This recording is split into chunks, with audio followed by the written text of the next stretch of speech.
Tu peux pas te dire, tiens, Fekir, il est mieux quand machin est pas là, ou quand machin, ou l'autre. Là, tu as l'impression, Memphis, tu sais jamais réellement là où il va être le meilleur en pointe tout seul, avec juste Fekir en soutien. Là, d'ailleurs, on voit plus du tout là, la formule qui, je pense, devait être l'idée initiale. C'est-à-dire Fekir a une ligne de 3, Memphis, Dembélé, Traoré, ça n'existe quasiment pas. On l'a presque pas vu cette année pour des raisons diverses, blessures, état de forme, choix tactique, forme des uns des autres.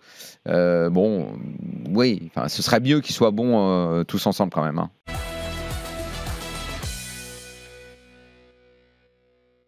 Kazri et Diony, c'est bien. Mais ça va, c'est beaucoup de profondeur, surtout Diony, et puis c'est beaucoup de maladresse. Donc après... Techniquement, c'est faible, Diony. Et techniquement, c'est pas... Mais je l'ai vu faire un bon contrôle à un moment dans le match, ce qui est quand même à souligner. Il a failli marquer même d'ailleurs. Hein. Après, il est généreux, il est très très généreux. Oui, mais à mon avis, c'est pour ça qu'il joue. Hein. C'est pour les efforts répétés qu'il est capable de faire. Qu'est-ce que tu en penses de Kazri, toi, dans l'axe? Comme ça, ce poste de neuf ou faux neuf? Ouais... Je trouve que c'est trop difficile pour lui, surtout quand il joue avec des mecs comme Denayer derrière. Pour moi, c'est faute de mieux. Ils font ça parce qu'ils n'ont pas d'autre solution véritables. Ils peuvent pas mettre Berić, de toute façon, puisque de toute manière, on voit bien que Berić, c'est pas un titulaire indiscutable aujourd'hui. Donc, c'est pas hyper près. C'est Berić, il faudrait qu'il joue plus haut. Et là, on a bien vu sur la première période. Bon, clairement, on a compris, ils se sont mis derrière. Ils ont essayé de sortir les ballons propres. Comme ils ont deux joueurs au milieu qui sont capables de sortir des bons ballons.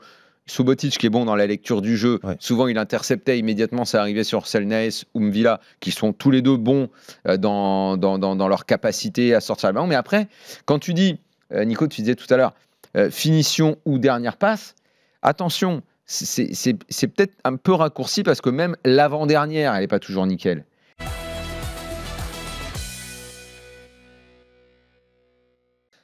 Pour jouer comme ça...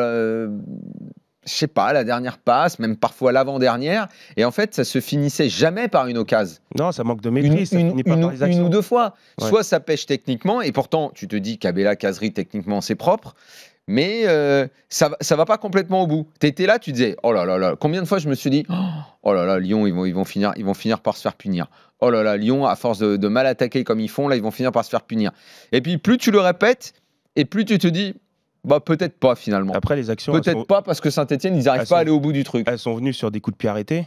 Oui, voilà. Où ils étaient bons. C'était pas sur leur phase de contre quoi. Exactement. Et puis en première mi-temps, il y a eu quand même deux actions où Lopez a fait deux beaux arrêts après. Ouais.